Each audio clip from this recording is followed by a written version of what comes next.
pitchers and arm injuries. Some numbers. Last year, there were 263 Tommy John surgeries, more than double the number from 2011.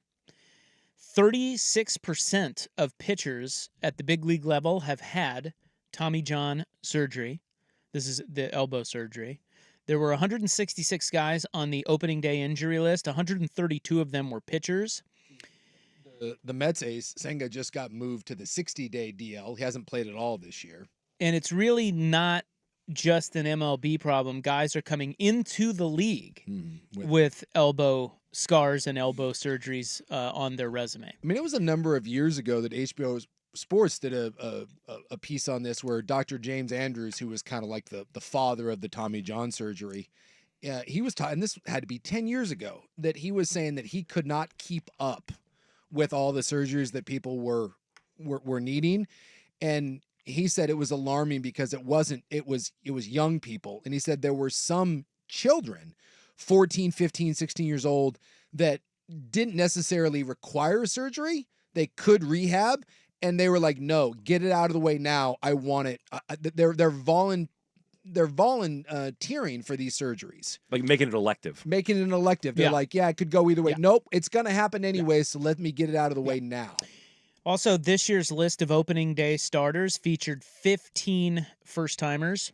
That was the most in 30 years. In other words, guys are not able to start back-to-back opening days. I mean, the list of injured pitchers is long, but among the stars, Spencer Strider just went down, Garrett Cole, Shohei Ohtani, Shane Bieber, Clayton Kershaw, Yuri Perez, Robbie Ray, Sandy Alcantara, Jake DeGrom, Max Scherzer, Shane McClanahan. Those are all stud pitchers, and they're all hurt right now. Yep.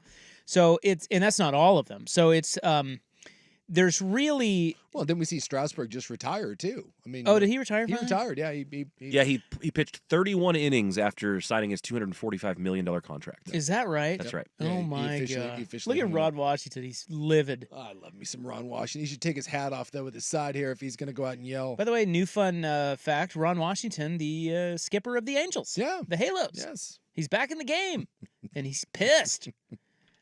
What was I saying to you? They were just talking about the arm injuries. And did you mention that just last season, did you mention the percentage? 36%? Yeah, 36%.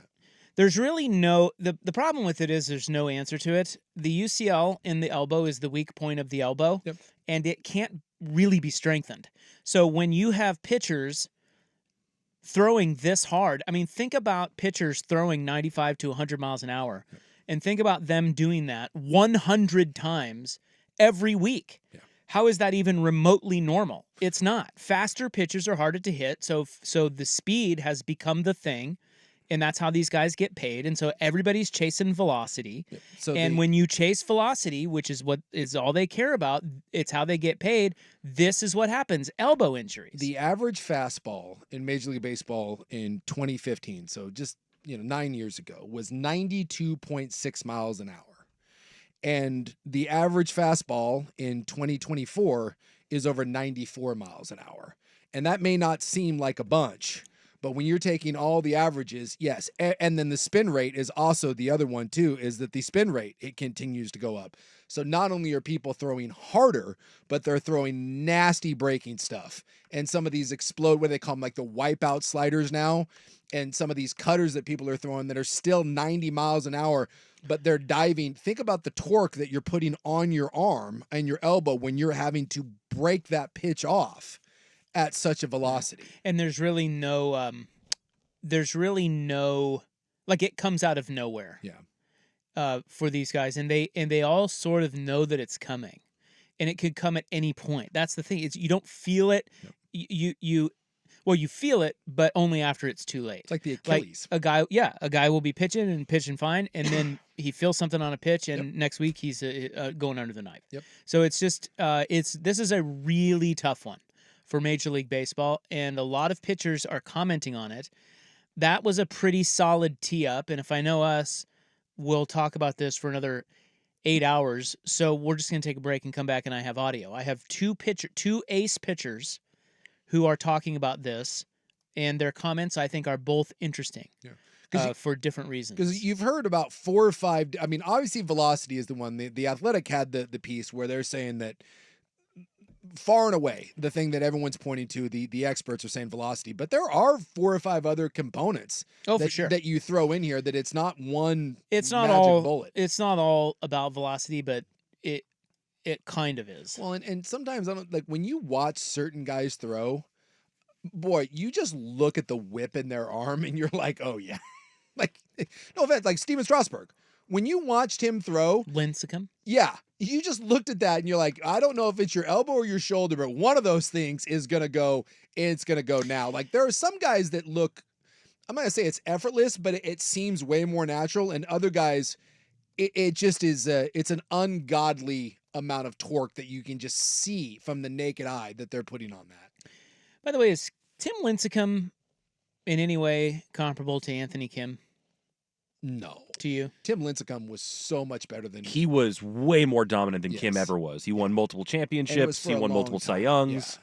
Tim just, I mean, and he just, his arm just died. He was just a shooting star. I mean, his frame was never going to be able to sustain what he was doing. No. 2 Cy Youngs. Yes.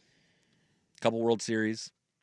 5 good seasons, and then poof. Yeah. And now he's like basically kind of in hermitage. Like he's kind of a recluse. Well, that's kind of where I was But to see, drawing comparisons to Anthony Kim. Yeah. but to see someone at that size, and again, look at the motion.